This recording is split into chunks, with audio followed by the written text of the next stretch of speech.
Dan satu hal yang selalu harus kita ingat, jangan lupa bahagia.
Misa online itu sebenarnya merupakan misa atau perayaan Ekaristi yang diselenggarakan di suatu tempat tertentu, namun disiarkan secara langsung untuk masyarakat, ya, melalui jaringan internet. Dan dengan cara itu maka siapapun, khususnya umat Katolik, bisa ikut merayakan Ekaristi dimanapun berada, di rumah, di komunitas, maupun di tempat masing-masing. Ya, meskipun berbeda, namun mempunyai nilai yang sangat mendalam sekali. Ya, yang jelas bahwa misa streaming itu kita lakukan karena kerinduan atau keinginan kita untuk senantiasa bisa bertemu dengan Tuhan. Tuhan, khususnya melalui sakramen-sakramennya, secara khusus lagi sakramen Ekaristi. Kita yakin, kita tahu, kita mengalami bahwa Tuhan itu bisa kita alami, bisa kita rasakan kehadirannya melalui sabdanya yang kita dengarkan, melalui sabdanya yang kita baca, dan juga melalui doa-doa bersama yang kita lambungkan kepadanya, dan lebih lagi melalui sakramen Ekaristi yang kita terima. Meskipun dalam misa live streaming ini kita hanya menerimanya secara batin atau secara spiritual saja dulu ya. Namun itulah kerinduan kita, dan kerinduan itu kita coba untuk dijawab melalui misa secara online ini ya. Tata suci sendiri Bapak Paus memberikan contoh teladan yang sangat bagus sekali, konkret, yakni bagaimana melakukan isolasi diri dengan menjaga jarak, namun tetap bisa merayakan ibadah secara bersama-sama. Disiarkan oleh siapapun bisa melihat gitu ya Bapak. Iya. Dan sebenarnya kan bisa live streaming ini bukan sesuatu yang sangat baru di gereja kita. Ya, sudah berulang kali kita mengikuti perayaan Ekaristi live streaming. Misalnya saat Natal, Paskah, Bapak Paus merayakan Ekaristi di Vatikan, dan kita semua mengikutinya dari rumah kita masing-masing. Ketika ada tahbisan diakon, tahbisan imam, uskup di tempat yang jauh, kita bisa mengikutinya juga. Itu hanya memang ada bedanya ya. Kalau selama ini kita lebih banyak menjadi penonton, ya kan? Betul nggak? Kan penonton di TV atau di YouTube, ya kan? Kita sebagai penonton tidak mengikuti betul, ya kan? Sementara sekarang ini dengan misa live streaming yang sengaja kita adakan untuk kita, dari kita sungguh-sungguh ingin hadir menjadi salah satu peserta, sebagai salah satu umat yang ikut hadir dalam Ekaristi ini. Maka memang sungguh-sungguh beda, jadinya suasananya akan beda sekali dengan yang tadi saya sebutkan. Nah, karena ini sungguh-sungguh kita adakan secara serius sebagai Ekaristi kita bersama dari tempat kita masing-masing, maka sudah semestinya kalau seluruh umat itu ikut serta, mengikutinya secara aktif dari awal sampai akhir, tidak nyambi kan, tidak sambil mengerjakan ini itu kan. Maka ada dituntut sebuah keseriusan, kesungguhan dari awal sampai akhir. Dan syukur pada Tuhan, kemarin ketika kita mulai mengadakan misa live streaming, kemudian begitu banyak umat yang sharing atau berbagi pengalaman pada saya lewat WA. Karena mereka mengatakan betapa mereka bersuka cita karena kerinduan yang mereka miliki terpenuhi ketika mengikuti misa itu. Bahkan merasakan kehadiran Tuhan dalam dirinya, kehadiran Tuhan dalam keluarga. Dan juga yang sangat menggembirakan bagi saya adalah bagaimana selama misa live streaming itu mereka bisa kumpul keluarga. Padahal nggak biasanya. Nggak biasa. Bahkan selama ini ada yang misa Sabtu sore, ada yang Minggu pagi, ada yang Minggu sore, atau bahkan yang tidak misa. Namun sekarang ini justru mereka bisa berkumpul bersama, menghadap meja dengan altar dan salib yang mereka siapkan, dihias dengan semian rupa dengan baik, dan mereka berdoa bersama kusuk.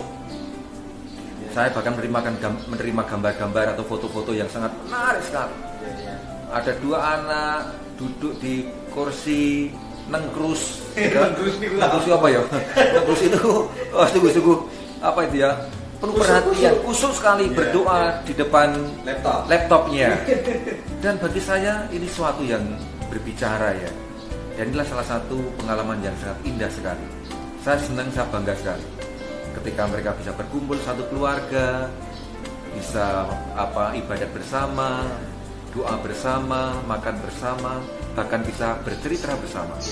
Banyak menjadi blessing, menjadi berkah khusus di saat-saat yang tidak nyaman ini. Ya tentu seperti saya katakan tadi ya, meskipun kita bisa misa live streaming, namun toh suasana hati tetap berbeda ketika kita misa secara langsung ya, hadir di gereja, di kapel. Kerinduan kita untuk bisa menerima tubuh dan darah Kristus secara sakramental itu pasti ada, dan itu persis yang diungkapkan. Dan itulah salah satu yang bagi saya membanggakan. Karena apa? Ketika kita mengadakan misa live streaming itu, kita baru merasa betapa Ekaristi secara langsung dan menerima tubuh dan darah Kristus itu sungguh menjadi sesuatu yang sangat bernilai, sangat berharga. Selama ini kita mungkin ya tidak terlalu memikirkan, jalan aja ya kan, seperti kebiasaan. Tapi sekarang baru kita rasakan betapa besar kerinduan kita. Dan satu hal yang selalu harus kita ingat, jangan lupa bahagia.